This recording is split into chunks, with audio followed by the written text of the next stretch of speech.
Lorsque j'ai dit dans une précédente vidéo que vous n'êtes pas obligé de négocier avec Aprité, je ne pense pas que vous soyez placé au-delà de la nécessité de traiter avec vos semblables.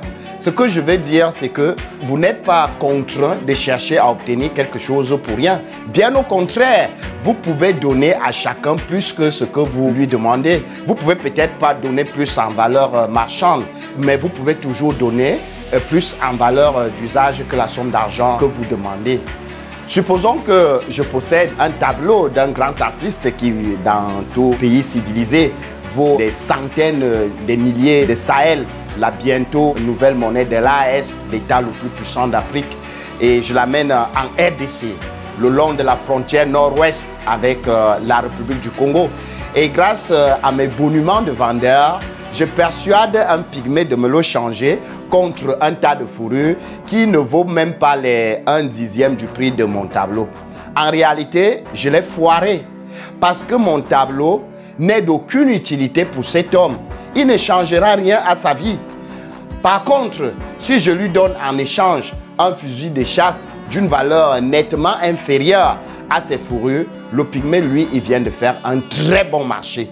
Parce que le fusil lui permettra de se procurer de plus de fourrures et beaucoup de nourriture. Le fusil contribuera à la croissance de la vie de cet homme. Il le rendra riche.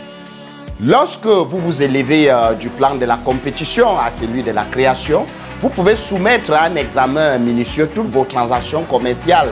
Vous pouvez donner à chaque homme une valeur à ajouter. Si vous êtes un employeur, par exemple, il est certes vrai que vous devez gagner plus en valeur marchande que les salaires que vous octroyez à vos employés. Mais vous pouvez toujours organiser votre entreprise de telle sorte que le principe de l'évolution prédomine, de telle manière qu'elle représente une sorte d'échelle que chacun des employés qui le désire et qui s'en donne la peine peut emprunter pour monter vers la richesse. S'il ne saisit pas cette opportunité, ce ne sera pas de votre faute et tant pis pour lui. Créer votre richesse à partir de la substance intelligente qui remplit tout votre environnement ne signifie pas que vos biens surgiront de l'air et se matérialiseront tout droit devant vous sans aucun effort. Si vous voulez un ordinateur, je ne dis pas qu'il vous suffit d'imprimer l'idée de l'ordinateur à la substance créatrice jusqu'à ce que ce dernier se matérialise dans votre chambre ou quelque part ailleurs. Loin s'en faut. Si vous voulez vraiment un ordinateur, fixez-en l'image dans votre esprit avec la certitude que cette machine est déjà en cours de fabrication et d'acheminement vers vous. N'y pensez jamais et n'en parlez jamais autrement qu'avec la certitude que vous l'aurez. Croyez que cette machine se dirige vers vous. Affirmez même qu'elle vous appartient déjà. Elle vous sera acheminée par la puissance de l'intelligence qui agit dans l'esprit des hommes.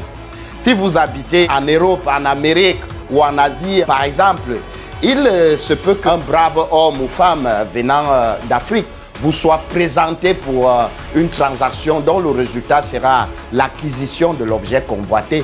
Et si c'est le cas, l'affaire entière sera aussi profitable à cette personne qu'à vous-même. N'oubliez pas que la substance créatrice est présente partout, dans tout, en communication avec tout et pouvant influencer tout.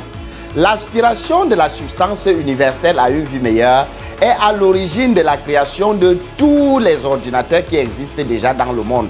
Elle peut créer des millions d'autres encore et le fera chaque fois que les hommes déclenchent sa créativité par leurs désirs, leurs intentions, leur foi et en agissant d'une certaine manière.